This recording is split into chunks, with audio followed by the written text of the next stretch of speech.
The start of a whole new season of the Blancpain Endurance Series is here at Monza, the traditional home of the opening round of the championship, and free practice is going to be getting underway very shortly with this monster grid of 60 cars representing the world's best supercar brands. It is going to be a fabulous spectacle. Monza is always a busy place at the best of times, but with such a big entry, getting a clear lap in, whether it's in practice, qualifying or in the race, is going to be very difficult indeed. It's a glorious spring day here. It is not too hot, but it's nice and sunny. There's a little bit of a breeze, and the team's all eager to get going because there was no Blancpain running yesterday. There was the traditional bronze test this morning for the less experienced or the older drivers to get a bit of track knowledge.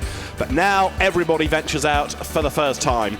In the majority of cases, it is 3 drivers per car. I think it's something like 165 drivers that we have. The cars make their way down to the end of the pit lane. You're looking at pit out, which takes them down to that first chicane.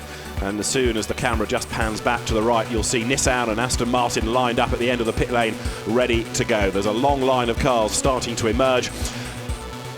Normally in Blancpain, we have to worry about what goes on the track, but this is one of the races, perhaps more than any other, where the pit lane will have a very crucial part to play, and that is because it is so busy down there. If you cast your mind back a couple of years, Mark VDS as an example of a team that lost lots of time trying to get in and out of its pit box during the mandatory stops. There are 2 mandatory stops per race when it's this 3-hour format, and it'll be the same again on Sunday. If you try and get in and there are teams before and after your pit box doing exactly the same thing, making their mandatory stops, then you really are going to be in trouble. You will lose time, and the pit lane's going to be very, very busy indeed, especially as everybody's going to try to get away with just 2 pit stops and therefore come in on the hour mark, and that means 32, 33 laps. It could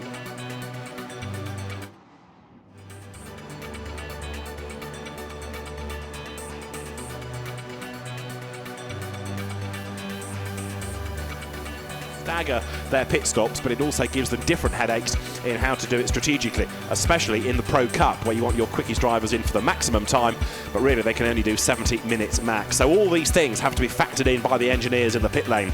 So where do we start with potential winners? Well, virtually anybody in the Pro Cup.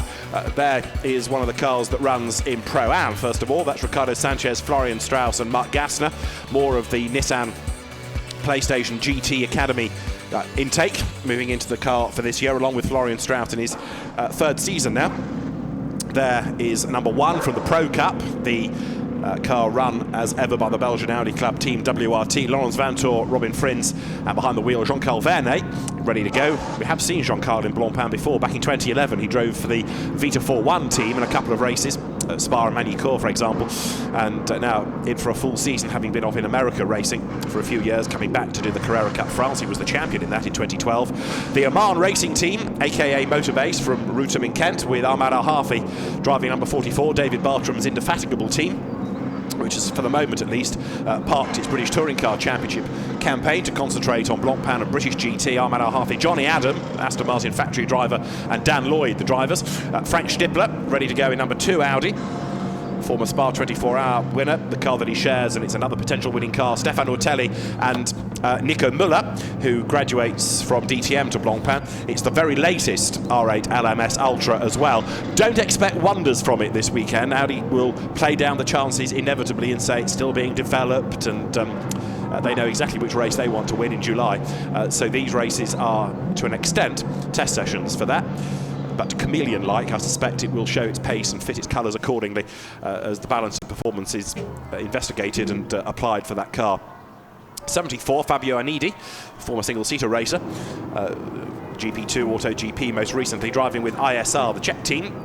Anders Fjordbach and Andrea Roda, the other 2 drivers with their LMS Ultra, one of the original style of LMS Ultras. The Audi R8 occupies much of the grid. For Ecurie Cos, there is the BMW Z4, still a fabulous looking car there. Alistair McCaig, whose dad Hugh McCaig effectively is Ecurie Cos. We have the green flag to start the session. Oliver Bryant and Devon Modell are the other drivers of that car. So we go live for free practice 1 here at Monza. 90 minutes in prospect. Yes, the times are going to be interesting. No, they don't affect the grid. And really, it's a chance here to cycle through all the drivers. And particularly, yes, you want to try and work on setup ready for qualifying, but also for the less experienced drivers, you need to try and give them as much track time as is possible. How about this for a sight? Porsche, Aston Martin, Nissan, Ferrari pouring down the pit lane. 23 there, the traditional Works Nissan number. Is a car that this year runs in the Pro Cup. For so long we've talked about Bob Neville's team operating cars in Pro-Am. Well, for this year there is a pure Pro entry. Alex Buncombe, Wolfgang Reip and Katsumasa Chiyo. And I think largely this was down to the remarkable job that Alex Buncombe did in the wet to lead outright, remember, in that 1,000-kilometre 6-hour race at the Nürburgring at the back end of last year in pretty horrible weather conditions. And lots of the Japanese decision makers came over. They saw how good the young Brit was and said, really, we need a car capable of race wins, don't we? Yes, nodded Alex. And so he is going to be part of this driving force. Number 2 Audi down the pit lane. A general upgrade, really, is how best to describe the new R8 LMS Ultra over the existing car. It's going to be fascinating to see how that gets on relative to the earlier shape, the earlier car, one of which their number 1 is still in the pit lane. Bentley back for another season, and not just now with M Sport as well. HTP running its own Bentleys, 8 that you just caught a glimpse of. Radically different driver lineup this year. Maxime Soulet, Andy Soucek and Maximilian Buch, former Blancpain Endurance Series champion, going back 2 years when he drove the Mercedes. Didn't even do a full year, did he? But the points he got at Spa, Ricard and the Nürburgring enough to give him the title. So Max Buch will be one of the drivers in that car, and it will certainly be one to watch. But then you go further down the pit lane, and as I say, there is the HTP Bentley of Harold Primard, Vincent Abril and Mike Parisi. So at the end of an out lap, onto a flying lap now goes 22, which is a Florian Strauss driven Nissan in the Pro-Am Cup.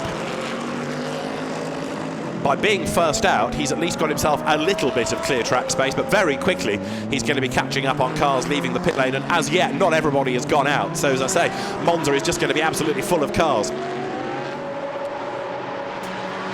Over the timing line come the latest wave out of the pit lane. For the moment, Strauss has got the road to himself. That green flag waved by the marshals is there at the start of the session to say that the track is clear ahead, rather than anybody having had a drama. And it replaces the yellow, but it is just to let the drivers know that the road is clear, ready for this session in the first few minutes. Alain Adam, who is the race director, back for another year and worked with the marshals and the local organisers yesterday to put in place the practices that he wants for a safe running of the race. If you catch a glimpse, by the way, of a green Ferrari, then you can guarantee that it's the spectacular Rinaldi team. Vadim Kogai of last year not here this season, but we also don't just have green Ferraris, we have green Lamborghinis, the new Huracan, just to add to the melting pot as well. Good to have a much stronger presence from Lamborghini within the Pro and Pro-Am classes as well this year. The benchmark time is going to be set here by Florian Strauss. He's making his way down towards the parabolica, the 2 purple sector times, meaning an absolute best of anybody, but he's the only person yet on the flying lap, effectively, so it's no real surprise that he will do the gun time. We had the bronze test this morning, and at the end of that, the fastest time was by Rino Astronardi, a 1:48.069. Expect that to be absolutely smashed once we get through this session. This won't be it, because it's a start-up lap by Florian Strauss. It's a 50.9, and then behind him, Johnny Adam in 44 does a 1:50.068 in the Aston Martin, and as more cars come over the line, so the times tumble. 41 currently goes to the very top, which is Arno Santamato. We've seen him in the championship before for Sport Garage with a Ferrari going back to 2011-2012, early days of Blancpain. So times, as I say, are set, but they don't affect the grid. All that is done in the qualifying session, which comes tomorrow morning. It's the usual 3-part qualifying period. But how about that for a fantastic sight? BMW, Mercedes, Audi, Ferrari, BMW. We have the 2 Team Brazil cars coming into the Endurance Series this year to dovetail with the Sprint Series. Aston Martin, Ferrari, Nissan, and in the background now the old banking that brings you out onto the pit straight. It really is a tremendous circuit, Monza. Everywhere you turn, there are ghosts of its past and memories from previous events. 63 into the pit lane, just as we find the Lamborghini Huracan. Glorious looking car, this. 3 drivers in it for the Grassa Racing team, who've all come from the Super Trofeo Adrian Zaug, Mirko Bortolotti and Giovanni Venturini, all of whom shone in the Lamborghini Blancpain Super Trofeo last year. They are all, in their own right, very quick young drivers anyway, so put them together in the Pro Cup and it's a good combination. That's going to be well worth watching. We haven't had a Lamborghini win in the Endurance Series, having sprint, not in Endurance. 10 Ferrari out of the chicane, which is the ACA ASP, as it now is. It used to be Sofrev ASP, but Jerome Policon's team has been renamed. Maurice Ricci, Gabriel Balthazar, Tristan Vautier in the Pro-Am Cup, the 3 drivers.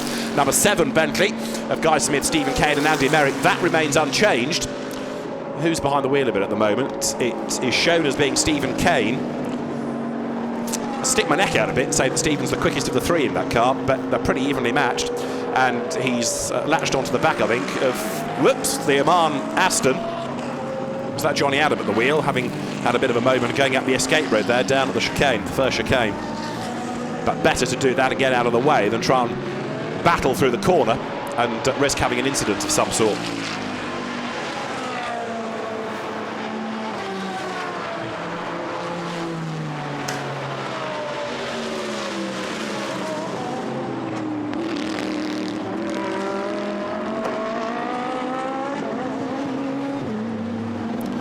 So there is Bentley number 7, which with Stephen Kane at the wheel is to be found only 29th, but what does that prove in free practice? Very little really at the moment, there's a lot more to come.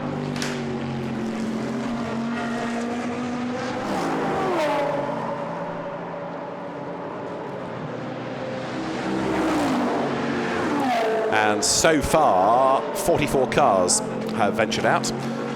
More information about people going up the escape road. You're looking at Stephen Kane heading down towards the Variante Ascari, but the Florian Strauss Nissan apparently has had an off as well. Fastest now is 333, which is the Rinat Salikov, Norbert Siedler Ferrari.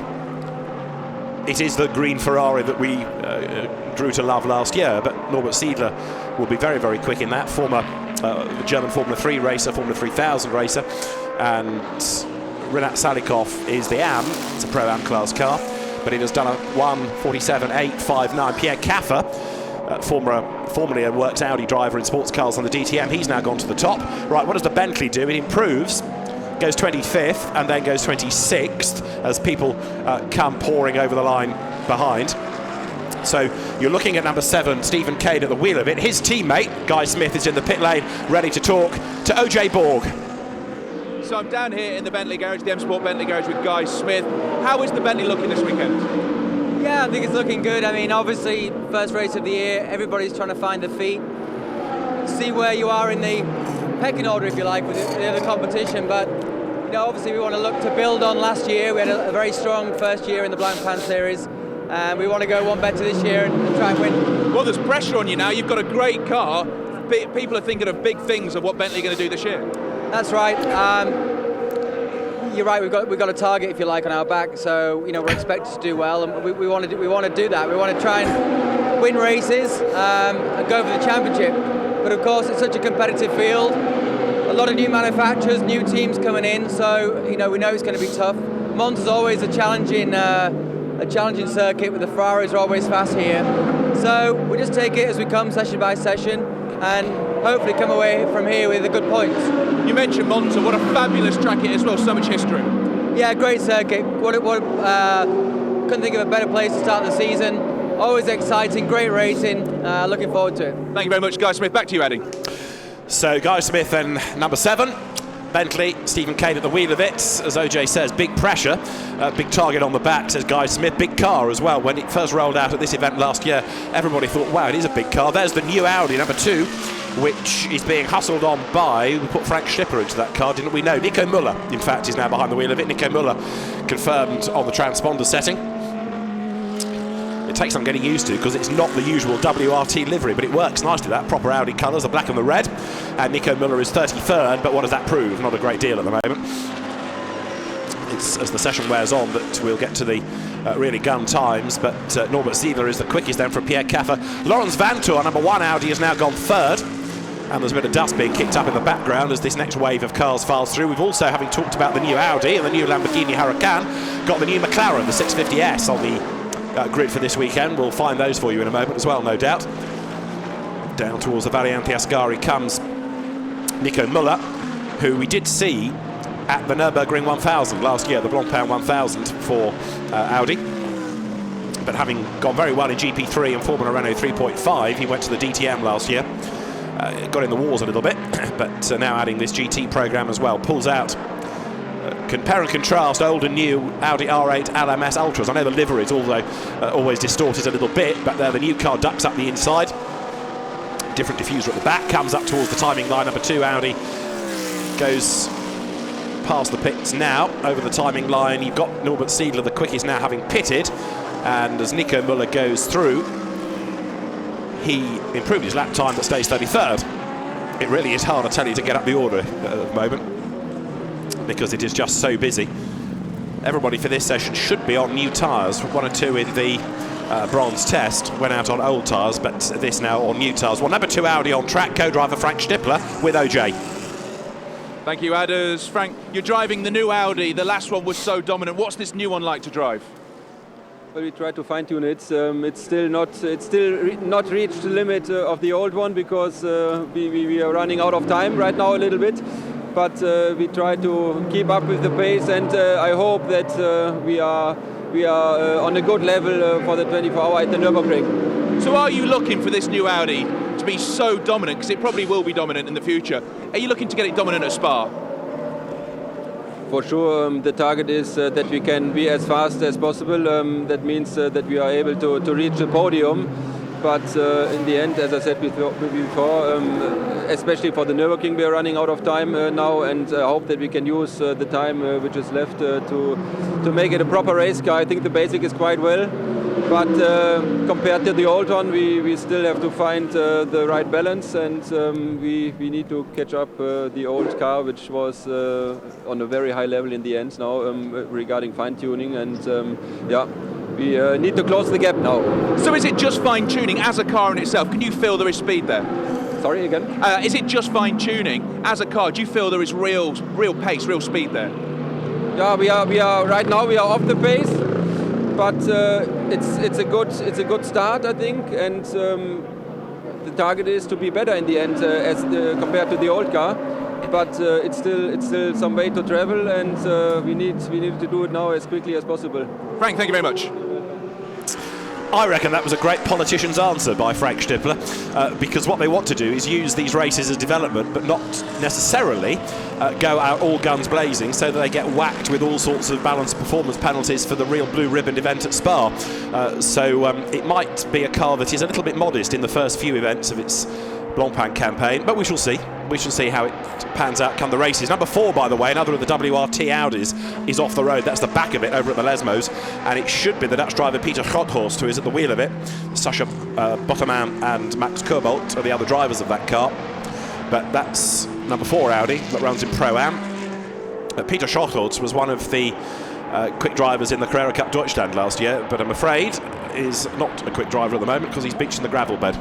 Fastest, still Norbert Siedler from Pierre Caffer. From 3rd fastest now, somebody that is another one to watch, I would suggest, this weekend, Morgan Moulin-Trafort in his ACA ASP Ferrari. There is number 3 Audi, Christopher Mies in the pit lane in the car that he shares with Stefan Rochelmi and Calvin van der Linde, the man that won last year's ADAC GT Masters, the German GT Championship effectively, and is very, very highly regarded and has quickly got himself out of the Volkswagen One Make Championship onto the Audi books.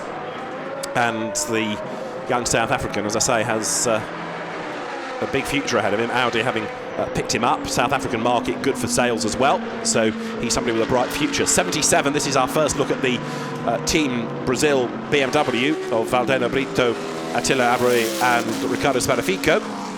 It is Valdeno Brito at the wheel of it at the moment as he comes up towards the line. Somebody new to Monza, new to Europe effectively, having only had a couple of Porsche Super Cup races in the past. The Z4, not necessarily the car to have around Monza. If you think back years when Mark VDS was one of the top teams, it always used to claim that the car was a bit breathless. Well, this car at the moment is 49th. Still plenty, incidentally, that haven't gone out and recorded a time. But it really is only when you get to the first stint of the race that you start to see the true pace of cars. With quick drivers in. the moment, teams working through a programme. 55, one of the new McLarens there, wriggling its way through the chicane. That's run by Attempto Racing, Alkin Aka's team. And it's Fabien Tuner, Miguel Ramos and Nicola Armindo at the wheel of 55. And it is 39th in the times. Nicola Armindo is at the wheel of it. A real change for Nicola, moving from Porsches, then to BMW Z4s, now to McLaren. And he'll be the gun in that car. Fabien Tuner is quick and getting quicker. Miguel Ramos is a good, solid AM. Indeed, we've seen him for the Vitaphone Racing team in the FIA GT Championship and the World Championship as well, going back quite a few years. But it's going to be this man, Nicola Armindo, who is the real benchmark driver. And you can see that he's got past the BMW of Team Brazil in pretty short shrift and gone on his merry way. He's on the run down towards the Parabolica. The times, the sector times, not stunning, I'm going to say, but traffic, of course, is going to be a big factor in this session. As ever, there's a huge McLaren presence here as well, wanting to look after the customers. We've got the Von Ryan Racing team with factory drivers Alvaro Parent, Bruno Senna, Shane Van Gisbergen, the New Zealand-born Australian V8 supercar star. He's here for his Monza debut. And there is 59 through the Parabolica, which is one of the Von Ryan entries. That is the Parent, Adrian Quaife-Hobbs, Bruno Senna car. Adrian Quaife-Hobbs, former Auto GP champion. And where does 59 slot in at the end of that lap with its lap time? It goes 29th, Bruno Senna at the wheel of it. There's something right, isn't there, about Monza and having the Senna name on the grid. 888, no prizes for guessing which team it's from, because the Lee Mole, Ian Harrison owned 888 squad with a huge pedigree in touring car racing, very successful in the UK as well as its other arm in Australian V8 supercar racing. Now has this big GT programme, British GT and Blancpain, and the car with Ryan Ratcliffe and Joe Osborne joining Lee Mole down the pit lane, and Joe Osborne at the wheel has hustled it up to 15th in the times. He's done a good job there, Joe. Another British driver that perhaps doesn't get the credit he deserves, actually, because he's a very, very quick driver these days. Another 30 BMW, find a car, find a story. This is the classic and modern racing entered car. The drivers very definitely would go into the classic category. They're all AMs, Pierre Hershey, Christian Kelder, Jean-Luc Blanchemin, all of whom have been racing for many a long day.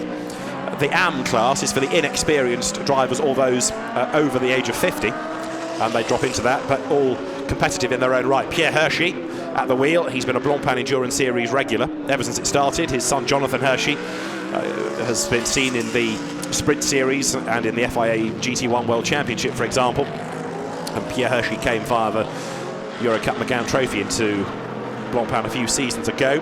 33, Peter Schmidt, Miguel Torrell and Kenneth Heyer in the Mercedes SLS AMG GT3 that pits. As ever, there are quite a lot of the rumbling Mercedes within the entry. But that is Kenneth Heyer, son of Hans Heyer, who's brought it into the pit lane. 111 Ferrari, Kessel Racing's car, which is in the AM class of Steve Earle, Liam Talbot and Marco Zannottini. Steve Earle at the wheel, he's another regular within the Blancpain Endurance Series, came out of the Ferrari Challenge North America, but he has also done the World Endurance Championship, the American Le Mans Series, American Le Mans, European Le Mans, you name it, all in Ferraris. Inveterate enthusiast for the prancing horse, Steve Earle. Liam Talbot, the Australian, and Italian driver Marco Zannottini to share the car with him this weekend. You don't miss the bright yellow Mercedes, do you, in the background? Black Falcon's green car comes into the Parabolica.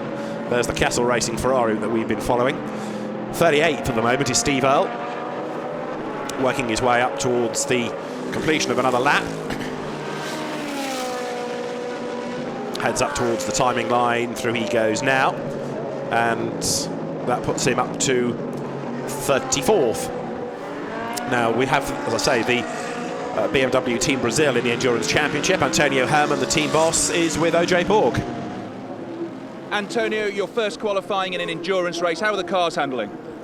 Yeah, we must learn the track. All the drivers never drove in Monza, So we are learning and learn the categories a bit different from the sprint series.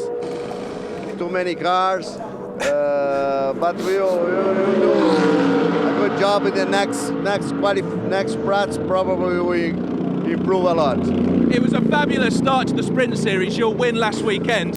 How excited did that make you? Ah, it was fantastic. Great race, big fight against the Audis, and both races, the first and the second race was fantastic. The boys did a very good job, and the drivers, I think that everything was perfect in the right place, and then we can win. Well, you predicted you were going to win that sprint race beforehand. What are you predicting for this weekend? For this weekend, for sure. I want to win again, but you know, it's not easy. The competition is very hard. The first time in the endurance, to learn a lot.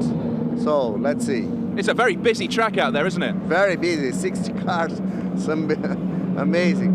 So, and the track is not easy. It's very fast. So, but we'll get there. Antonio, thank you very much. Thank you.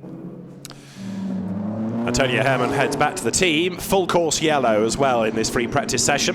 It is something the teams were told that would happen in this session. It's a virtual safety car period, if you like, and there's the sign FCY full course yellow, and nobody must exceed 80 kilometres.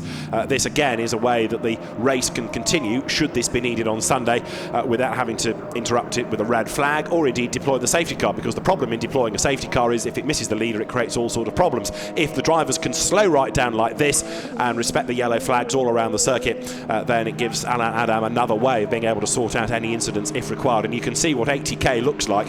One of the joys of Monza is that it's such a fast circuit. 80k looks like walking pace, doesn't it? Everybody doing the right thing, crawling round. And I have to say that people have respected the flags and the boards absolutely instantly. It has on the timing screen that all the teams get in the pit lane FCY. There is the board around the circuit and the yellow flags waving as well. But I haven't spotted one car out of the window that's gone storming past yet. They've all instantly got the message and slowed right down. So I think the test here has worked very well. The race director should be pretty happy about this. So the lap times that they're doing, of course, are going to be way, way slower. But what it does prove is that you don't necessarily need a safety car to suspend the race to sort out an incident. The full course yellow, and you can see how many yellow flags there are being waved. It does work. That's looking out into the pit lane from the Nissan garage. And 22 Florian Strauss's car that was quick early on in the session has come into the pit lane. And we're going to have the green flag shown any moment, I understand. And the boards are withdrawn and the yellow flags are withdrawn, and so now green flags are shown and the session is back live. I tell you, people are on their toes better than others to see the green flags. Some are still getting up to pace, others absolutely nail the foot to the floor. I think that's a graphic example of the difference between the pros and the AMs, isn't it, really? The AMs saying, should I go now? Yes, okay, I think I will. The pros, no hesitation at all. Foot to the floor, off they go. The green and black BMW, one of the more spectacular cars in the entry there, the Team Russia by Barwell Z4 of Leo Michitsky, Timur Saradov and Johnny Cocker, the less Russian of the drivers, but run by Barwell, good British team, good pedigree in GT racing, regulars in Blancpain over the last few years, of course the same team that operates Curie Cos. And that BMW still makes a fantastic noise, doesn't it? Pounds your ears if you stand too close to it. Comes up over the timing line. And 79 BMW is, sorry, 78 I should say, BMW, the Barwell run car, goes over the timing line. Looking strong within Pro-Am. Big lock-up though coming into the chicane. Johnny Cocker is at the wheel of it. Johnny no slouch, former British GT race winner. He's driven in Carrera Cup, both in the UK and in Asia, and more recently in GT categories within things like the American and European Le Mans series. Hugely capable driver. Gradually, we're getting more and more times shaken out of cars. 53 in total have now ventured out onto the circuit, and the team manager of car 50 being summoned to race control. 50 is AF Corsa, Alexander Moiseev, Gary Kondakov and Riccardo Ragazzi. Wonder whether that was an infringement under that full course yellow. One of the reasons that we may not have all 60 on the track for this session is that there are a couple of cars where all of the drivers are also competing at Silverstone this weekend, because there is the opening round of the European Le Mans Series and the opening round of the World Endurance Championship, and the likes of Duncan Cameron and Matt Griffin, they are racing there as well. So too Henry Hassid, Eric Dermont from Pereira, Michael Lyons, Marco Ciocci. So they can't be in two places at once, so they may get here for pre-qualifying, but then of course they've got to get back to Silverstone to do their stints in the race tomorrow if they're in the WEC race. So helicopter traffic I think will be busy here this weekend. 78 meantime, Johnny Cocker working his way through the Parabolica up towards the line. It's been a good lap this in the Pro-Am class. BMW goes through, and the time puts that car 44 for 151.481.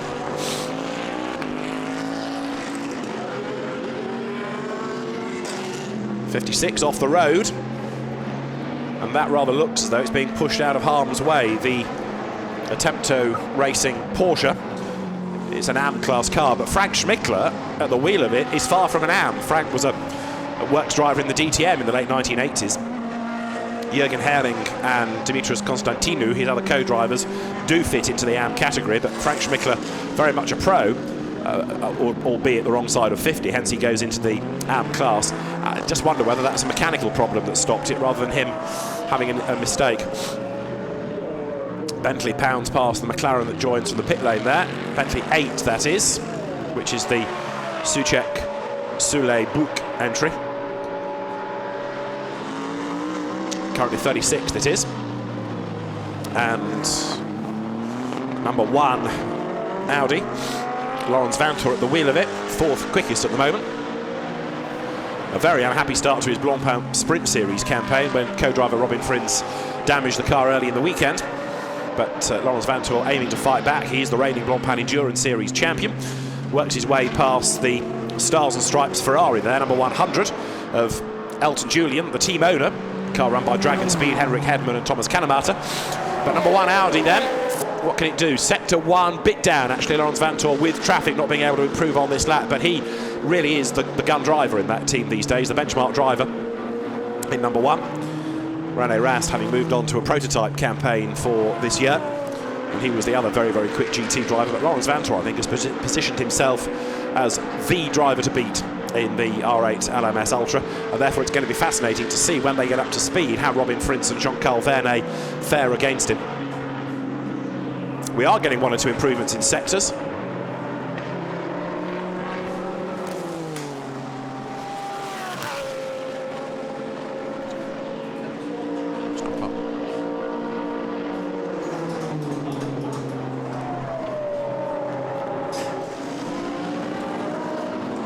So almost at the end of the first half an hour, with now 33 having gone to Rinat Salikov, Norbert Siedler having done his time, now taking over that car. And we've got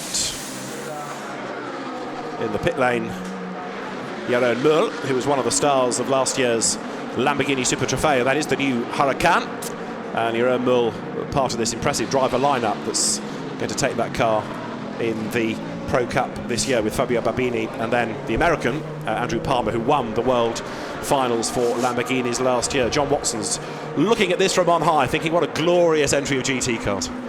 Fantastic field, outstanding quality, top to bottom, and everything in between. And on top of which, stunning Monza weather. The only thing missing, we can't actually see what I would call the Dolomites or the Alps, which are about 50 kilometres due north of the circuit. But stunning racetrack, my favourite in the world, and we're seeing sort of the warm-up to the qualifying we're going to get on Sunday. We've got another session later this afternoon. And, well, just in the background, one of the Bentleys, which last year stunned with its pace performance. Yes. One of the really good things about this year is how competitive the Pro Cup is going to be, because last year it was competitive, but it wasn't as busy numerically as it is this year. But trying to predict a winner is a bit like having to stick a pin in the entry list, because it's wide open, isn't it? Well, I would probably be prepared to do that, but only after the field's got through the first chicane. Because anything that you predict before the first chicane, it's just going to be thrown out the window. And going back 1 week ago to Nagaro, the opening of the round of the Blancpain Sprint, in the qualifying race, of course, what happens in turn 2? 5 cars damaged, 2 of them taken out. So hopefully we'll have more control with such a big field. I mean, there will still be cars exiting Parabolica when the lights on the pit straight go green. Yes. It's that large a field. 2 years ago, when we had a comparable entry, you and I held our collective breath as they went into that first chicane, and we were both expecting there to be a safety car almost instantly, but they all wriggled through, and it was well over the hour and a half mark before we had any real incident. But I suppose that escape road does help these days, that if you are getting into jeopardy, you can duck out of the way. You can, and there are options for drivers, and no doubt some drivers will take those options, and of course they've got to blend back in to the cars that are on the racetrack proper, but that's a secondary issue. Hopefully by getting it wrong in the first place, they'll have corrected and observed, so they don't just simply drive onto the racetrack where a legitimate car is. Now let me give you the bad news. Now that we've got over the first third of the session, one of your beloved Porsches, I'm afraid, has stopped by the side of the road. I think it's so the marshals can admire it. But other than that, we haven't had too many dramas. We've had an Audi in the gravel, 1 or 2 people up the escape road. Now, we have the Rover Racing team coming to the Blancpain Endurance Series this year. Steph Dusseldorp drives for them, and he's in the pit lane with OJ Borg. Steph, you've been to the Blancpain Series before, but you're here with a new team. Yeah, it's good to be here again with the new team. Yeah, happy to get the season started again, finally on this amazing track with all the 60 cars on it. Just did the first outing. It was good. We just lack a little bit of top speed compared to most of the other cars, but I'm sure we can find a good compromise, and in the end it's all about the Sunday race, and we know the Mercedes is very strong in the race, so I'm very confident. One of the things you said there that I picked up on a very noisy pit lane was that you lack a bit of top speed. This isn't the track to lack top speed. No, it's very important to have a good top speed here. That's why we're not very good on qualifying pace, 1 lap pace. But I'm sure we can find a way to improve it a little bit. We improve it a little bit, and in the race we'll come forward. That's the most important thing in the end. Monza is such a fabulous track with so much history. It's a great place to race. Yeah, it's amazing to start the season. You know, in the middle of the city, in the middle of the park with so many spectators already on the Friday, it's amazing. It's good to start here. Steph, thank you very much. Steph Dusseldorp, a regular GT racer over the last few years, be it sprint or endurance series, still very, very capable. But it remains, ideally for Monza, a lottery in terms of picking a winner across any of the classes. We do talk inevitably about the overall situation, but it's just as competitive in Pro-Am and in Am as it is in Pro. Am, significantly the new name for what used to be the Gentleman Trophy, but it is now known as the Am class, 99 for the pits. And the session currently with still 56 minutes, you can see on the top of the screen, still to run. Plenty of time for teams to cycle through drivers. Steph Dusseldorp with Klaus Graf, massively experienced driver, and Nico Bastian. The black Ferrari looking suitably sinister for Pierre Caffer and Stephen Parrot. Now Pierre Caffer is quick and he's second fastest, and he's just done the absolute best in the first sector. I think Pierre Caffer, quite luckily for him, has managed to find a clear bit of track space. Why are the Pro Cup cars quicker than the Pro cars, the Pro Cup? It seems strange that they put in a hot rod into the Pro Cup and they're outperforming the professionals in their own sort of, what you might call, league of their own class. Yes, it's the pros out of the Pro-Ams, humbling the pros from the Pro Cup, you're right. So you've got Norbert Siedler quickest, and Pierre Caffer their second fastest. He's down in the second sector, but Pierre Caffer wasn't a Works Audi driver for nothing a decade ago. He's not lost any of his talent, comes up towards the line, but he's timed this right with lots of people cycling through stops. He's found a clear road and he goes across the timing line. The lap that he does is a 1:48.9. In the end, he actually lost out a bit over the second 2/3 of the lap, but even so, good effort. Yeah, and he overbraked himself coming into the first chicane. Yeah. So spoils this lap. Spoils this lap, and all the good work that he did on the opening sequence of this previous lap drifted away in that final sector. So Ferrari have got pace. Sister cars first and second at the present time. Great to see Ferraris at the front. Yes. I know I'm a Porsche fan and all that, and I would love to see a Porsche up there, but it's important in Italy at Monza that we see Ferrari performing. We've had a Ferrari outright win, of course, in the past. Last year, Ferrari won across all 3 classes. There's the error. Doesn't go up the escape road, managed to get it turned in time. Pit lane is busy. And there you can see the Rinaldi team. That's the car that's quickest. Renat Salikov brought it in, but Norbert Siedler has done the time.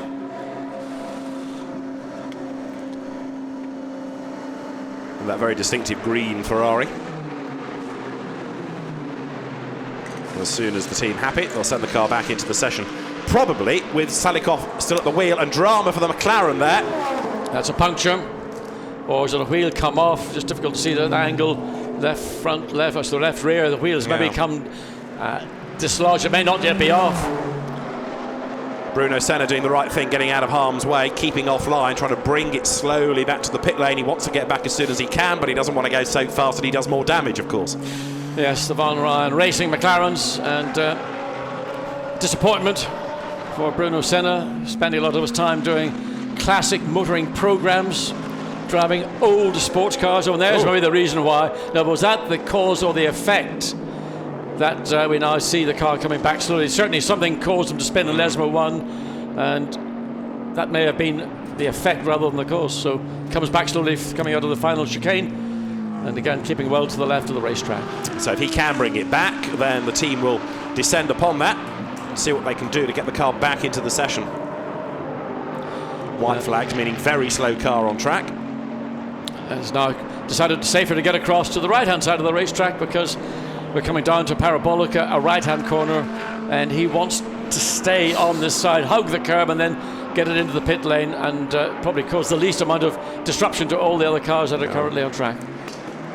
If it is only a puncture, then that's, I think, the first one we've seen in this session. If it is something more sinister, then we're not going to see that car for a few minutes. Well, it was interesting. We saw the car just coming to the end of its spin. We don't know whether that was a rear wheel, whether it was a tyre deflation or a wheel, but the fact that it's rubbing and it's sort of oscillating a little bit as well might indicate that it's loose on the hub rather than being, or it might have also now deflated the tyre, because it would have been rubbing against suspension and body components. 58 into its pit box, into the garage. That's the other Von Ryan car. So if Bruno Senna has reported back a problem over the radio, they're going to check the other car as well and make sure it's not the same problem on both. 90% of the rear tyre has gone, because you could see the naked rim, and there. Is that a repeat again of it? No, that's something else that stopped, isn't it? Yes, there's another down at Lesmo 1. A strange lot of cars having problems down at the exit of Lesmo 1. Is there something on the racetrack there that's causing this, or is it just coincidence where you're getting a lot of mix and match of driving abilities and skills? And that might be the culmination of that little incident. Getting the car started clearly is a bit of a problem as we get the McLaren finally back, and there's not very much left of that Pirelli tyre. If there's anything, it's, and you can see the heat that's been generated by the tyres. It's flayed itself. Luckily, by coming back sufficiently slowly. So this is what we saw in Nagaro. It's a new full course yellow. Everybody's required to run at a set speed, 80 kilometers per hour, and to try and keep equidistant. Again, it's 80 Ks, and the idea is that nobody is, on the throttle, off the throttle, which you've seen previously. The Monza would have a ring loop, but these cars are not supplied or equipped with a GPS mapping system, a track mapping system, which 50 miles an hour, of course, that's what it is, which is 80 kilometers is 50 miles an hour, but it's 50 kilometers per hour, which is 30 miles an hour. I think we've got that worked out somehow, don't we? Anyway, if the policeman stops, you say, "I was confused." Yes, quite. And you can blame the commentary team. Well, it's our second full course yellow of the session. It's for this car, number 50 Ferrari, that is about to rejoin, and so it can get back on track. That's the Kaspersky Ferrari rejoining.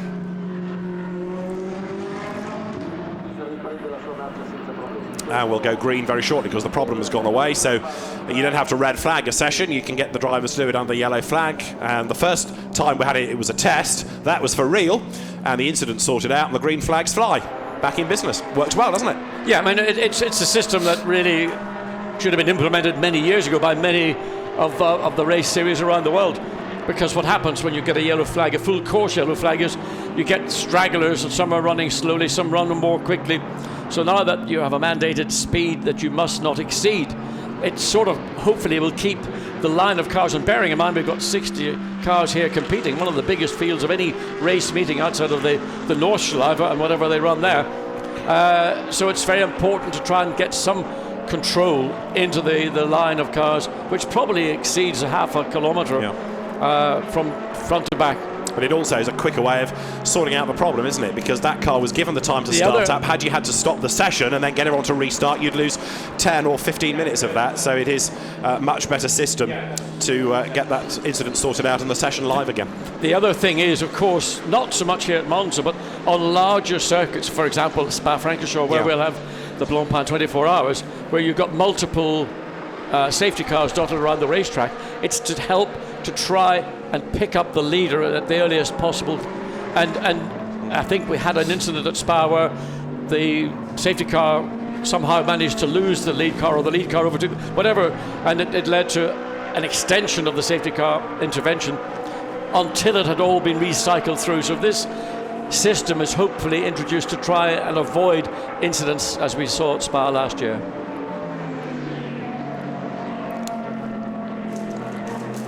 Now 71, which is the Alexei Vasiliev Marco Asma Mercedes, pounds its way out of the parabolica.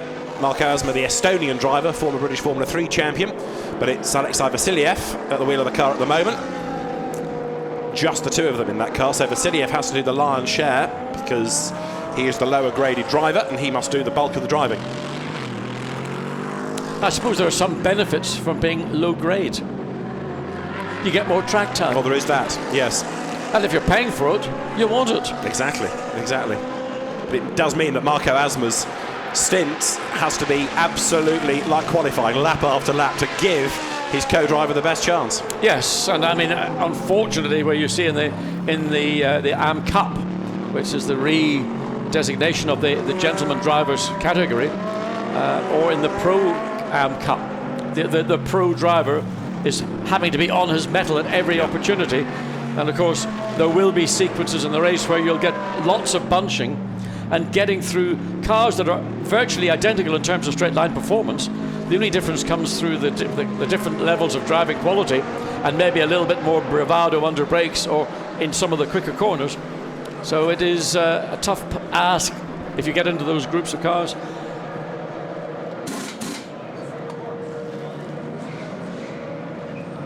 That's the BMW Team Brazil squad hard at work. We've got one or two team managers again having to go to the race director, which may be to do with that full course yellow, getting towards half distance in this 90-minute session as more Mercedes fill the road, more Ferraris in the background. Still Norbert Siedler is quickest from early on, but the times are of academic interest in a sense in this. It's not shaping up the grid, and the teams cycling through drivers are really, wherever possible, they're giving the less experienced more mileage because they just need the track time. And I mean, Monza, by its nature, one of the fastest, if not probably the fastest circuit, certainly in our calendar, but in probably the calendar for most other events, travelling at high speed for long distances. You have to get your speed, eye distance coordinated. Let's hear from newcomer Kaka Bueno because he's in the pit lane with OJ Borg. Kaka, the first time that these BMWs have been out in an endurance practice session, how are they going? It's hard. So far it's hard because it's our first time here in Monza. We try to find the way to go fast in the straight. This is our biggest problem so far. But this is only the first practice in really first race in the Endurance Series. So I'm enjoying, but a little bit worried because don't have enough speed in the straight. The Blancpain Series is very, very busy this year, 60 cars. What's that like out on track? Yeah, it's fun. It's fun. It's a lot of cars. It's a tough race. We need to go really, really well with the traffic in the race to win positions. I believe the qualifying is not so important here, but so far it's fine. It's fine. I'm enjoying. I was talking to your team boss a little earlier on. He's keen for a win. Do you think you can deliver that for him? I hope so. I hope so. We'll try hard. Kaka, thank you very much. Thank you. Well, if you want a better pressure, Kaka, you certainly got it, because the BMW Sports Trophy Team Brazil had a magnificent victory in the main event at Nagaro, driven, I have to say, by 2 European GT drivers who are stars in their own right. But it illustrates that the BMW has got that performance and the potential to win many Grand Prix, many races, not least of all on circuits like Nagaro. But as Cacabueno points out, Monza is a high-speed circuit. We're alluding to that sort of pretty much in every breath we take. And the BMW is a car that probably works best on a higher downforce circuit. So they're taking downforce out to try and compensate the offsetters, the cornering speeds, maybe the ability to brake a bit later and try and pick up a bit of speed in the straight. The thing about Monza is to find that balance, and you can run a car with too much downforce in it and you will go nowhere. And taking downforce out, which seems a negative thing to do from an engineer's point of view, normally is negative, but actually it's called freeing a car up, and you're getting that balance between the level of grip and downforce you need for the long straights here. So I would not discount BMW at all on Sunday. A lot can happen in 3 hours. We know that from the past. So yes, still a team in with a chance. Weaving around there, getting warmth into his next set of rubber. Michael Meadows, double Carrera Cup GB champion, and the son of Formula 1 team manager Ron Meadows comes into the Parabolica. 7th quickest he is in the Aston Martin. Started off in his GT career in Ferraris, then went off to drive Porsches, but doesn't just specialise in Porsches these days. He is a busy Aston Martin driver in the Blancpain Endurance Series. We've seen him in Porsches in the European Le Mans Series as well. Still racing in Carrera Cup GB. Podium finisher last weekend at Brands Hatch. Michael Meadows 7th, onto a flying lap now that his out lap completed. Through the chicane, back onto the power. So 54 of our 60 strong entry on track, or have been out on track, as I say, with a number of drivers competing at Silverstone today. So they will be here in time for qualifying, but may not do any running at all today. It's a big shame, there's such a clash. Well, it's a busy weekend across the board. I mean, apart from anything else, you've got the ladies' boat race on the Thames. Oh, well, that's more important, isn't it? To some people, it is. Yes.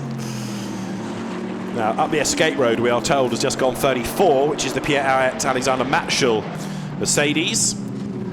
No damage, I don't think, to that car. There's another busy section of the circuit. McLaren, Aston Martin, Ferrari, Mercedes.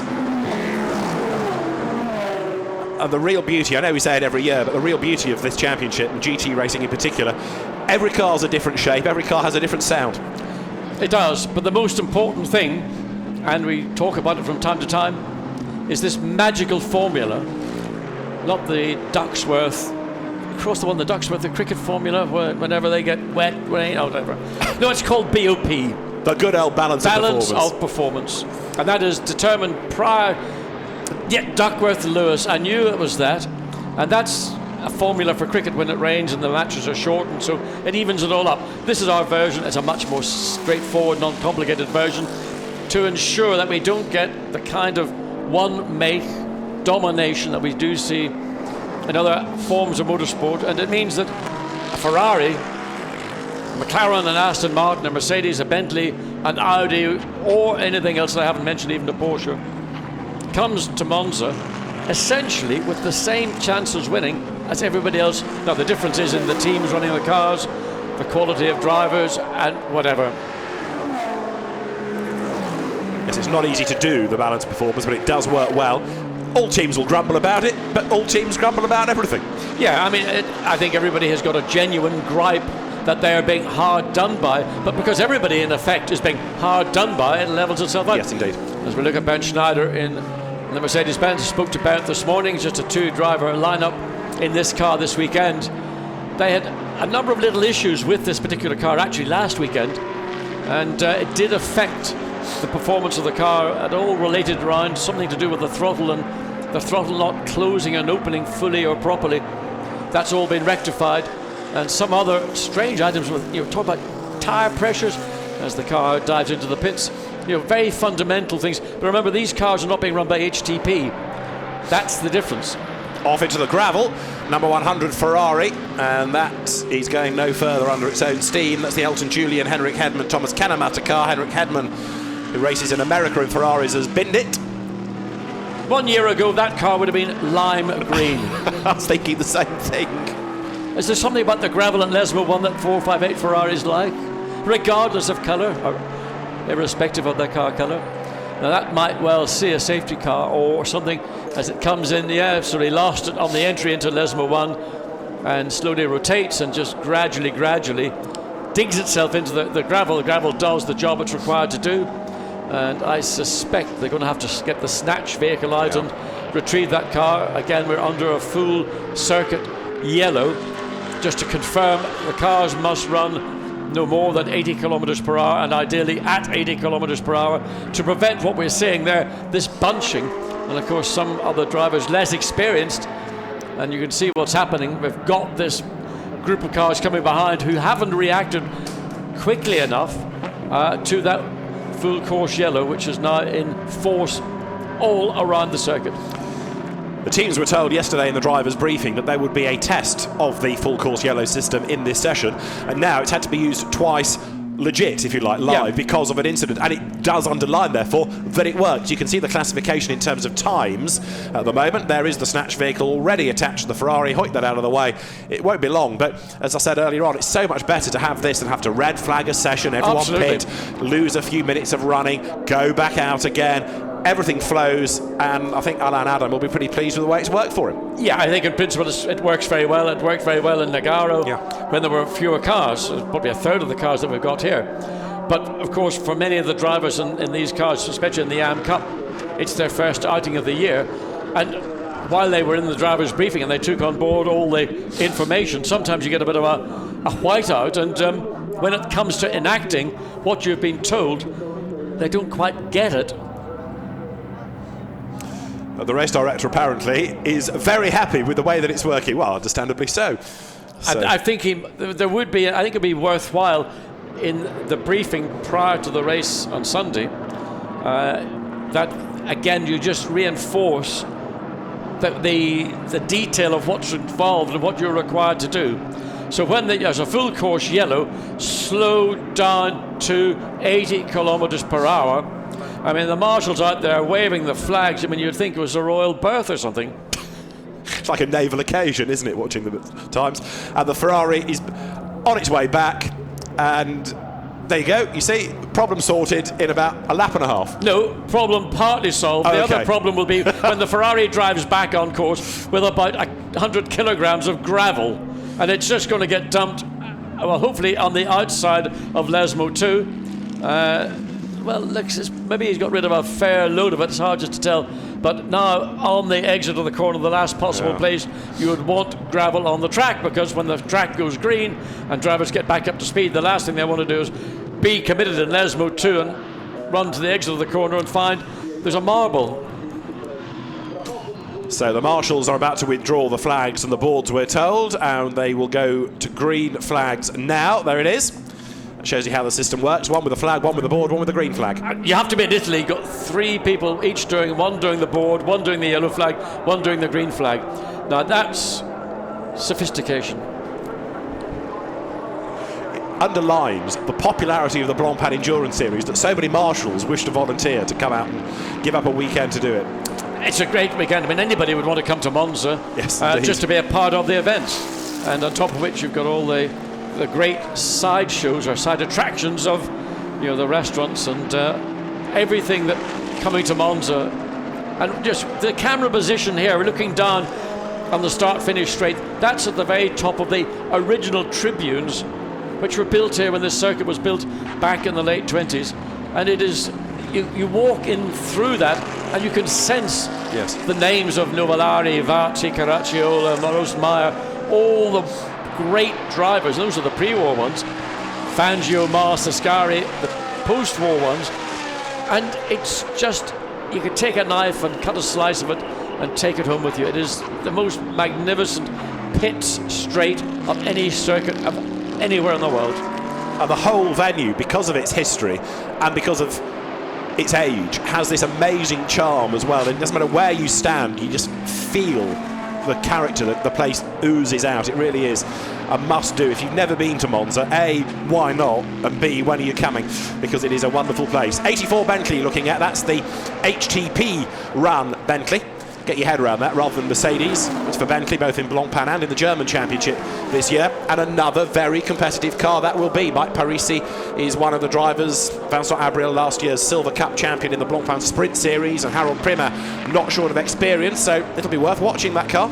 Yeah, so I'd like to see the Bentley. I haven't seen very much of them so far in the top 10, but this is work. This is not qualifying. This is preparation. And it will all be about getting the balance of the car for the race and running through as few tires as you can. And again, you know, without giving away any secrets, certainly what Bernd Schneider's tire strategy is probably marginally going to compromise him in qualifying, but it's going to pay dividends in the race. And that's what other teams in the pit lane will be doing. They'll be thinking, you know, we need to qualify well if we're in the Pro Cup, but do we do so and sacrifice a set of a new tyre when we might actually benefit more by holding back one or more sets if you're in that position to use them when it really matters? That is when you've come to the end of your first stint or the end of your second stint and you want to push. And that's the kind of thing that teams are doing right now. They're not necessarily looking for out and out pace. They will focus on that later this afternoon, and then on tomorrow morning when they go into qualifying proper. Qualifying proper is going to be yet another lottery, because trying to find the clear track space, you'll really get one run, I suppose, in that 15 minutes, maybe 2 laps, but it's going to be so hard. And also, it's early in the morning. Yeah. Ambient and track temperature is going to be much lower than we're seeing right now. I mean, I would say right now it's probably in the early 20s, and track temperature probably up around about 30 Celsius. 9 o'clock in the morning, when the cars go back out on track, it could be half that, and that again has a bearing on the balance and the overall handling and performance of a car. 58 McLaren back out on track after being in its pit box just to be checked over. The Attempto Racing McLaren ahead, the Bentley number 7 behind. We'd heard from Guy Smith earlier in the session. Where is number 7 now? It's tumbled out of the equation for the moment. Stephen Kane at the wheel of it, down in 27th. Kevin Est, we've not yet talked about in the session, but if he can work his magic, he'll bring this car up the order, won't he? 58, which he shares with Rob Bell and Shane van Gisbergen, the Kiwi. Interesting, Kevin Est did a stunning job in a McLaren last weekend at Nogaro. In the qualifying race, it was involved in that first corner incident, and the car, the front of the car, was fairly heavily damaged, and the boot lid itself sprung out. So he drove the whole race with virtually no aerodynamics in the front, and the car was quick. And I asked McLaren about this. They said, how come you take a bonnet off, you got damaged front left in the car, yet you're able to run competitively and race? He said, we get our downforce from underneath the car rather than on the, what you might call the dirty surfaces, the top surfaces. And that's their explanation, and I think it's a very valid one, and it's part of the reason why the McLaren is the most sophisticated of the GT cars racing here this weekend. But of course, because of that sophistication, it probably has to accept more sort of BOPs than some of the other cars around it. It doesn't seem that long ago that in the wet the entry was full of the MP4 12Cs, which weren't all that customer friendly. Lots of the AMs were bitten by those cars, but this is the new one, the 650S GT3, and it's moved them on another step forward, hasn't it? Yeah, and again, when the car was introduced and how it was homologated, it wasn't the easiest of cars, and certainly for gentlemen drivers it might have been a bigger handful. With the 650S, which is a much bigger step development over the 12C in its original configuration, they've been able to adapt. I mean, you can see the way the car rode the curbs there and almost found itself in the gravel trap on the exit of the Ascari chicane. The car now looks much more compliant with curbing and the circuit. Isn't that a wonderful contrast of two different British GT cars? McLaren and Bentley, utterly different sizes. Which would you say is the more nouveau of the two? I suppose if you come from your part of the world, it would be the Bentley. Oh, that's right. You see, it's up north, the Northwest brand. Up north. Up north.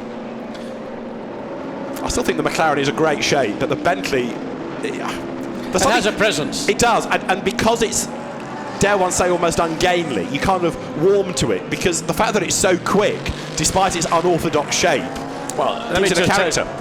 I spoke to the team in Nagaro, and they are absolutely delighted, HTP, delighted with the Bentley, because this is, in terms of comparison to the SLS Mercedes-Benz, which they have used successfully over previous seasons, this is more, in a way, it's hard to call a Bentley a single-seater race car, but it is more of that sort of design. Okay. And there's lots of elements of the design which are very thoughtful, such as when you wanted to, if you needed to change an engine, you can do it by removing the front cross member, the bonnet, the radiator, and the engine just pulls straight forward. You don't have to jack the car up and drop the dent. It's the rally side of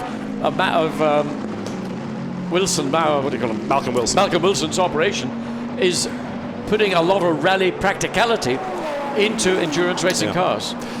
And the team run by Matthew, Malcolm's son, who has done a bit of racing himself in T-cars and Formula Renault, a very quick rally driver, but he looks after all of this. And Malcolm is here. He's on crutches, I noticed in the distance this morning. Not sure what he's done to himself. Probably meant skiing, silly boy. I don't know. That's only a guess on my part, and I hope it was. I'm not being flippant or disrespectful of Malcolm, or maybe just it could be any number of things. We'll check it out and find out. He may have dropped his wallet on his foot. Maybe we can get OJ in the pit lane to go and shoot that one. Oh, not shoot. That's the wrong thing to say. Taxi for Watson. No. We're going to find out what Malcolm Wilson's foot or leg or ankle problem is. I've got an ankle problem too. But you're a trooper. You're not on crutches, are you? But mine's now 45 years old, and I'm still walking relatively normally, albeit with a slight lilt when I'm into the wind. I need to adjust your balance of performance, then, don't we? And it was a proper war wound. It was a proper racing accident. Go on. Done where and when? Rouen 1970. There you go. On a proper road circuit. No such thing as a gravel trap in those days. Perish the thought. I think the only thing gravel about Rouen was somebody's farmyard with hens scratching around in it. That a problem left front on the WRT Audi. There's a little, again, it looks like a deflation on that car, making its way slowly up to the Ascari chicane. It looks like a left front from what we can see as the car comes out of the trees, and its tyre again almost peeling off that left front rim. Which one's that? Is that 3? It is, isn't it? Yeah. Kelvin van der Linde. He's going to be one to watch this year, I promise you. Reigning German GT champion, the ADAC GT Masters champion. What age is he? Oh, early 20s. Oh, that's quite young. His uncle used to be a half-decent Formula Renault racer in the UK in the 90s, Etienne van der Linde, but Kelvin drove for Christian Alb's team last year, picked up by Audi officially now, put into the WRT squad. It's very interesting you say that, picked up by Audi. Audi, I spoke to them at length over the weekend in Nagaro. They compile a list of young, up-and-coming racers from every country in Europe and probably around the world. And they may have about 40 names on a list. And they go through all those, and they have contact, and they just say, look, we're interested, whatever. They've got an open mind. They're not just sort of sticking with, the Ortellis or the Stiplers, Lawrence Van Voor is only about 24. I mean, I was shocked to learn his father's only 45. Then I nearly fell on the ground and couldn't. I mean, he could be my son. There's a thought, yes. Perish the thought. Perish the thought.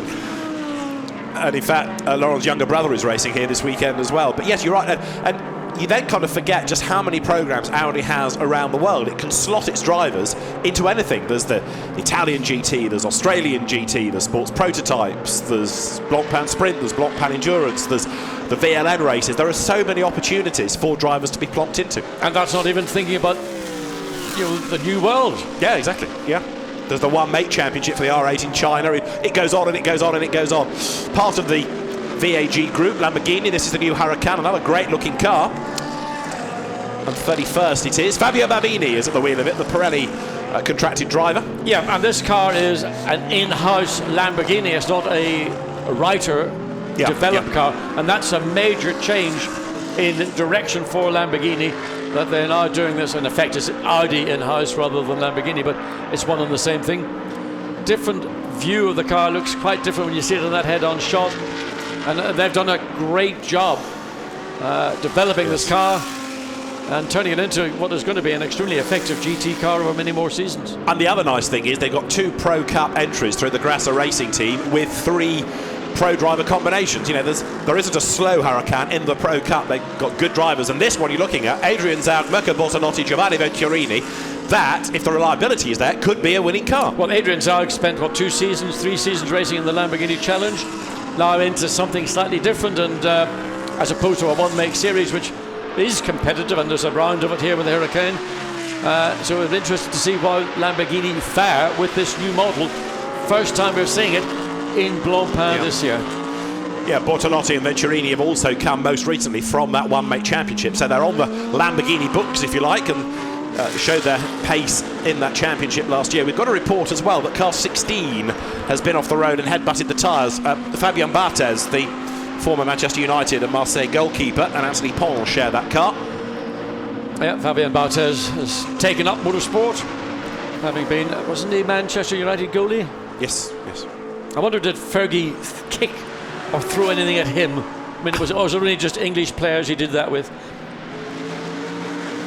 Anyway, he took up one of his professions was, what you might call them, well, I'll leave it. I'm not going to go there, actually. But motorsport is his passion, and GT racing in particular. It's funny to see a guy who's been so successful in one discipline and sport, being at a goalkeeper at the highest level, and then coming into something else, like motorsport. I mean, I don't know where any synergy between the two lie, other than footballers buy cars like Lamborghinis. Right, that's true. That's an option, isn't it? Or Ferraris, because he was more familiar with the 458. Yes, there are people that, for example, are successful skiers, and because of that speed element, come across and be successful racing drivers. Bob Wallach, for example, was one such, the late Bob Wallach. One of my teammates was as well. Here's your question for 10. Which teammate did I have who was a member of a junior national ski team? In Formula One? Yes. I'll put you out of your misery. Niki Lauda. Nicky does many things on skis, but skiing isn't one of them. Right, okay. Patrick Tambay. Oh, of course, yes. Junior French national ski team. And his son is another Audi contracted driver, just to go back to an earlier topic in the DTM, Patrick Tambay. So, right, Jean-Luc Beaubelic, former Gentleman Trophy front runner, now in Pro-Am, 4th in class with his Ferrari. Sorts out the AF Corsa car there that had its spin early on. This is the Jérôme Policon run Autosport Promotion car. 22 minutes of the session to go. Do you feel as though you're now on top of recognising every car, John? Because personally, I feel I'm somewhere adrift. If I'd seen every car, I would say no. But since I've only seen, well, I came in about halfway through, so I could claim I've seen maybe about a third of them. And of the cars I'm familiar with, those are the ones I see predominantly in Blancpain Sprint, or I did see last week in the Blancpain Sprint. Many more of these cars, largely the 458, which tend to dominate in the Pro-Am or the Am Cup more than they do in the Pro Cup. Yes, a little bit of a whoopsie there in the Ascari chicane, and again a load of gravel, and there's that a little bit of a rear tyre deflation as a consequence of that. Looked like the right rear might have taken a bit of a knock, wait and see. But you get a lot of Ferraris at Monza. You get a lot of Ferraris at Spa as well. Yes, I mean, they are good customer-friendly cars, aren't they? And there are lots of them, and lots of teams operate them. So yes, it's first round of the championship, new teams to identify, new colour schemes connected to existing teams, lots of new drivers, and this is car 20 in replay. Just overran the entry to the corner, never was in a country mile of the apex. And whether that is, again, a problem, you could see that the car got wayward as it came back on track, and I just wonder whether he maybe felt something wasn't quite right, and that stopped him committing, which may have been a right rear problem rather than the right front. Jean-Luc Beaubelic was the driver, not inexperienced. More Ferraris, and there's 52 turning its way through the chicane. 2 drivers graduating from the Trofeo Maserati via the European Le Mans Series, namely Adrian Delina and Cedric Sbriazzioli. Was that a competitive series? The Maserati? Yeah. It got better. I wouldn't say it's as competitive as the Lamborghini Series has become. No, I don't think so. There are some good drivers in it, but not as good as the Lamborghini Series. But it does teach you about different circuits, and it's aimed at that Pro-Am format, and so for some drivers it works. Ticks the boxes. Yeah, and if you want to go racing and you have a proper job and you earn a living in a proper job, but you've got a passion for motorsport, it's an eminently suitable race series. Yeah, exactly. And it's got the cachet of that Trident, Maserati. I mean, when you talk about Ferrari, the prancing horse, that's a sort of whippersnapper compared to the historic Maserati brothers. Yes, a Maserati is one car that we have in the very early days of Blancpain had on the grid when we had the GT4 class, but there isn't a GT3 Maserati. We could do with one of those just to add a 12th brand to the grid, but there in the background BMW running out wide, McLaren likewise coming out of the Variante Ascari. 52 Ferrari heads down towards the Parabolica. Adrian Delina and Cedric Spriazioli were two of the front runners in that championship. Adrian Delina is at the wheel of it at the moment. There he is, out of the Parabolica. The BMW should be quicker through the Parabolica and on the exit, but it is here where then the legs of the Ferrari enable it just to gradually ease away. BMW not able to even get under the rear wing sufficiently to pick up any aerodynamic downforce, or pick up any aerodynamic draw, as you might call it, as we again see a whole bunch of cars coming out of the pit lane and into the first of the chicanes. And the spin, there's a Ferrari has rotated, and that was why we saw the Mercedes just suddenly backing off. Oh dear. And of course Riccardo Ragazzi is one of the three drivers. Is that Ragazzi or not? I'm not sure.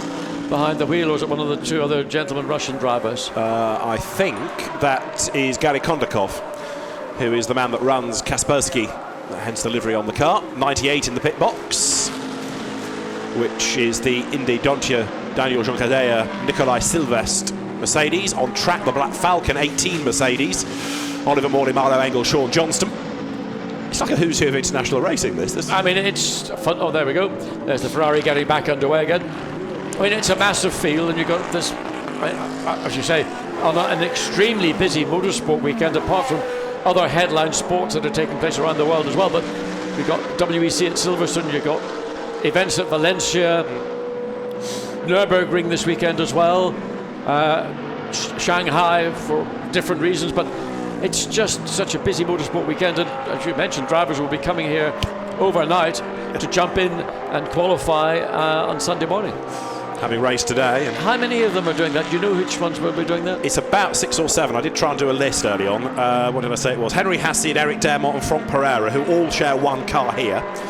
Matt Griffin and Duncan Cameron, who are both sharing a car here. Yeah. And then Marco Giocci, Michael Lyons, and there are a couple, I think, also in the AM competition, Bourdais and Viron, who might be doing the European Le Mans Series race at Silverstone as well. So, but if they're doing WEC tomorrow, they've got to be in two places at once. They've got to do a stint and get here, or come here and qualify, go back to Silverstone and do a stint, come back here and race. I can't imagine how they're doing it. They're not doing it commercially, I'm certain. No. I mean, you can always fly out of, there's an airport close to Silverstone you can use. Not to Western, is it? To Western, I'm not sure it takes executive jets or not. But Silverstone's own airfield will be busy, won't it? But it's not licensed any longer. Oh, is it not? No, they gave that up. It's only licensed for helicopters, not for fixed wing. Right, okay. Other than in an emergency. And if it's very, very, very windy, you'd probably have to avoid some of the roofing off Silverstone wing at the same time. Said a BRDC member. Yes. 16 minutes remain of this session. Pretty wet at Silverstone today, looking at photographs early on. So if you're a sports car fan, Monza is the place to be. Sun is shining, 60 cars come the race, and a remarkably high quality entry. And I'm no clearer deciding who's going to win this race, because really we haven't had a proper look at form, have we? Because people are still doing different things. I mean, absolutely. We're just seeing teams going through, they're working through their job lists. I mean, I haven't really seen very much of the Nissans. There's the Bob Neville run cars, and then there's the Sean Moulton Show Racing run cars. And we know how strong Nissan were in previous seasons. Alex Buncombe back again in one of those cars. And so they have got the potential, once they get their base setup established to be very competitive. Again, it's a car not dissimilar in profile and fundamental shape to the Bentley Continentals. True, yes. Yeah. They were outstanding here last year. They ought to be even more so this year. So none of those teams are showing their hand, and we have to wait until we get through to qualifying before that picture becomes more clear. You touch on the Sean Walkinshaw Nissan. That is a car being shared by Craig Dolby. Good to have him back racing in Europe, because he was one of the stalwarts of Super League. He was, indeed. And really made people sit up and take notice. Super League fizzled out and his career almost went with it. He's been off in Brazil racing, but good to have him back in Europe. What's that slowness all about? That's just letting the sister car go through. Nothing to get too worried about. Good. But yes, good to have Craig Dolby back in European racing. I mean, Craig is a young guy who went down a particular avenue, and that avenue then dried up. And like so many youngsters that are coming in, there's a roadblock. Yeah. They only can get so far unless they're blessed with a benefactor who can help them move forward into either single-seater GP2 or even just simply buy your seat in a Formula One car. And Craig Dolby is a guy who's got all the ability and talent. Yeah. And just those options dried up, and he was having to go off to obscure, as you point out, going to Brazil. At least he did get off as you-know-what and make the effort. That's true. Many others would just say, we don't want to bother. It's boring. I'm going to talk about Now there's 74, which is the Anders Fjord back Fabio Onidi, Andrea Roda Audi, which is run by the ISR team, the Czech squad that's come back into Blancpain this year, having put its toe in the water a couple of years ago. It's a Pro Cup car, this. And where is it in terms of time? Fair chunk down the order, but don't read too much into that just yet. Andrea Roda is at the wheel of it, the Auto GP champion. The Italian Formula 3 racer, so he knows his way around Monza pretty well, but that is a car just going for mileage at the moment. Yeah, I mean, and again, drivers of that quality from an Auto GP or a Formula 3 background, moving into a production-based, albeit the Audi is a very sophisticated race car. Now, it's not just simply the R8 that you go and buy in your Audi dealership, but it is a big step in a separate direction.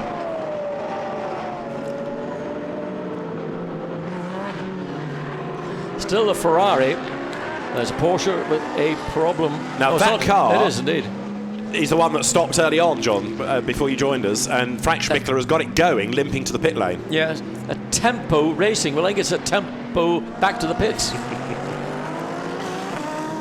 Another new team to Blancpain, running a Porsche and running a McLaren. Arkin Arka's team that's done very, very well in Porsche Super Cup and Carrera Cup Deutschland. Now there is 73. That's the Nissan that we've been discussing in the context of Craig Dolby. Sean Walkinshaw, and the man behind the wheel of it, Martin Plowman, is the other driver. And Martin Plowman, who has done lots and lots of racing in Europe, very little in Britain, more recently in the United States, comes back to a place and he had good Formula Renault and karting success.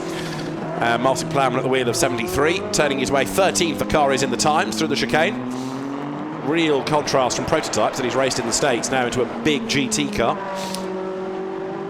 Well, I just wait to see whether in this end are going to replicate what we know that car, or certainly the one that we saw the Bob Neville run Nissan team previously, and that car's got lots of speed, and with 3 good drivers in it. Again, it's a sleeper, if you like. Looking at the entry list, you say that car combination of drivers, that's going to be one you're going to know is going to be competitive. This is one I would put in the category, this is a sleeper. Is run by MRS, the Molitor Racing System GT racing team that we've seen in the past running McLarens, but again normally a team with a Pro-Am driver makeup. This time it's all Pro, although Sean Walkinshaw, yes, he's done a lot of racing. He's not had that many wins, but he's done a lot of single-seater racing. One of the 3 sons of Tom Walkinshaw, Craig Dolby, Martin Plowman, and the other 2 drivers. But it's good that they've gone for young guns, and the car will be there or thereabouts, to coin a phrase, come the end of the race. Into the last 11 minutes of this free practice period, 55 cars have ventured out on track. Yeah, 152.3 is a lap that represents what you might be doing mid-stint in one of the 3 driver stints that we're going to see on Sunday. So just again a reflection of what we've been talking about. Not many people going for anything that looks like what would be described as an out-and-out lap for pace or for qualifying. Another example of just how busy the pit straight is. The famous Monza banking in the background as the cars come through the parabolica past the pits. And there's the Oman Racing Team Aston Martin number 44, which has got Daniel Lloyd at the wheel of it. Now, this is another car that runs within the Pro Cup, but Daniel Lloyd has never raced here before, so he was able to take advantage of the bronze test this morning, which was very good to give him a bit more track time. The Oman Racing Team is because, the name is because it has the Oman Tourist Board money in it for Omani driver Ahmad Al-Hafi, and Johnny Adam works Aston Martin driver, second with Andy Soucek in Baku at the end of last year. He's also on that driving straight. That's another competitive car. And they were second quickest this morning on a lap 148.384, which is just a little bit slower than we're seeing the best so far as we come into the closing moments. Just under 10 minutes remaining. British team, Motorbase runs that Aston Martin. There's 75, the other ISR Audi that's given up track position. That's the Philippe Salaquada, Marco Bononomi, Frederic Verviche Audi. Marco Bononomi, another Audi factory driver. Here comes 44 up to the timing line there. Daniel Lloyd not improving in sectors, but at the moment he wants the mileage and he goes through. And a 151.5 as against a 49.0 is its best. Traffic allowed for. We have had an improvement from Martin Jensen, the Dane, up to 19th in his Ferrari, but there is Daniel Lloyd in the Motorbase run Aston Martin, threading his way out of the chicane now. So this car no doubt will run to the end of the session, only 8.5 minutes remaining. So again, just having a look at the BMW compared to the Audi to see whether there's any benefit to the exit speed of the BMW. Again, just the Audi horsepower just allows it, and also the little bit less drag on the Audi lets it pull away from the BMW very, very comfortably, and that's, you know, a frustration. You know you've got a car that's capable of lapping as quick as anything, but it's because it's good in certain parts, and this is a racetrack about high speed, and if you haven't got that ability, then you're going to be on the back foot. Laurens Vanthoor has done the bulk of the driving in this car. We've hardly seen Robin Frins in it for more than a few laps. I don't think Jean-Carl Vernet's had a go at all, but Vanthoor is currently fifth, and bizarrely, fifth is where you find the fastest from Pro Cup. John made the point earlier that it's the pros from Pro-Am cars that are all up there ahead. Yes, I mean, teams are doing their work. This is not a qualifying session. They're doing the work that they need to do, and they're probably using only one set of tyres to do it. So it's a long session, and that set of tyres, by the time you finish, the tyres will be finished as well. Yeah. So lap times are dropping away, and that's principally why we're seeing lap times considerably slower than the best overall time of any given driver car package on the track. Now there is 35, Eduardo Mortara at the wheel. He's another Audi factory driver, DTM Audi driver in the Santalot car. A blast from the past if you look at the sponsorship on the side. Boris de Ruschaburg's company, he was an FIA GT Chrysler Viper driver with success many years ago. This is the car that Edward Sandstrom and Greg Gilbert will share. And again, it's another potential front-running car. There's nothing wrong with the driver combination here, is there? No, I mean, there's so many cars and so many combinations in the Pro Cup. I mean, you look through it, and I can't see one that stands out as being, I'm going to put my, you know, Euros or whatever it happens to be on that car as a winner. It is utterly unpredictable, as well. We may find out a bit more after qualifying, but right now, I don't know anybody in the Pro Cup that I could say is a guaranteed winner. I'm tempted to put €5 on Audi number 1 and €5 on Bentley number 7, but more than that, I'm going to struggle to commit to, I think. Well, certainly if anything, Laurens Vanthoor is in, and we saw Robin Friend again, great pace while he was driving the car on Nagaro. Sadly, that car ended up damaged and wasn't able to take, but that's going to be a quick car. But there's a lot of quick cars. Yes, absolutely. Stephen Kane, Guy Smith, Andy Merrick, 7, Bentley 7. On the other hand, Maximilian Buch, Andy Soucek. Again, Andy Soucek really quick here last year in the McLaren, and I would have to think a Bentley or an Audi. Which ones? Watch this space. But this is all part of the fascination, isn't it? Because then you end up trying to compared driver times. See, Maxime Soulet is quick, but I wouldn't necessarily say he was as quick as the 3 drivers in Bentley number 7. So it's all part of the fascination of long-distance racing. Well, Maximilian Buch said that they did a test at Silverstone about just under a month ago, and he was very happy with the pace of Soulet in that car. So, I mean, I would intend to agree with you in general terms. You know, we know Max Buch is outstanding in a GT car. Andy Soucek, outstanding. So maybe the third leg of that driver lineup, maybe it's a couple of tenths a second, a lap away. But in a 3-hour race, and also it depends where you put your 2 hot rods in as Absolutely, well. yes. Whether you put them in at the beginning in the middle, or the middle in the end, or the beginning and the end, I don't know. There's another car again. That's a Brazilian BMW, isn't it? That's up, but Lesmo 1 again is catching out a lot of drivers. The one corner that really has been problematic all the way through this session. So that car hopefully can be dragged out of the gravel, but it'll be a yellow flag zone while it remains there. Bentley Mercedes together there, look. That's 8 Bentley, isn't it? The car that we were just talking about in the context of Maxime Soulet. And he is, or that car is, 39th fastest at the moment. But I keep saying, don't read too much into this, because when you get to qualifying, it's very different. And full course yellow again. Full course yellow indeed. It's just picking that up. That's the car again down at Lesmo, and that's the cause of it. So in effect, the session will be concluded, because it's unlikely they're going to get that car cleared in time to let them go back. So I think we can almost say the session is pretty much concluded. So let's have a quick look at how the times stand. Norbert Siedler is the fastest, ahead of 66 Ferrari, ahead of number 41, which is the Sport Garage Ferrari, and then 4th, the ACA ASP Ferrari, all out of the Pro-Am Cup as well. Pro Cup leader Audi number 1 of Vantor 5th, then Ferrari 6th, Aston Martin 7th, that's the Michael Meadows car, ahead of Ferrari and Audi 8th and 9th, with Calvin van der Linde being one of the quick drivers in number 3 Audi. Top 10 rounded out by 52 Ferrari, Adrian Delina and Cedric Spriazzioli. Behind them 23, which is the Pro Cup Nissan of Alex Bunker, Wolfgang Reip and Ketsu Masachio.